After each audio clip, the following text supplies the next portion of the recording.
Okay, what is up? Welcome to this video. In this video we are going to understand what is performance testing in Python. This actually is it actually evaluates how effectively your code operates under various conditions. It actually measures execution speed, resource efficiency, and system stability to ensure applications can handle real world demands. So, on the basis of speed and responsiveness, it assesses how quickly your Python code, your application responds to user inputs, and also processing data, identifying slowdowns before they impact users.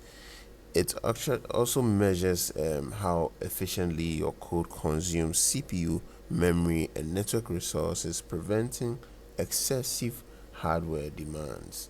So there's also scalability testing. It actually evaluates how well your Python application handles increasing workloads from more users to large data sets without degrading performance. On the grounds of bottleneck identification, it pinpoints specific functions, algorithms, or components that limit overall system performance. So that's it for Python testing. Let's also understand the methods and tools for Python's performance testing. So there's a time it model that is used to measure execution time in code snippets. Okay, with microsecond precision, helping to compare algorithm efficiency. So tools like Molocost and Molotov, okay, simulate thousands of current users, testing how your Python web applications will perform under heavy traffic.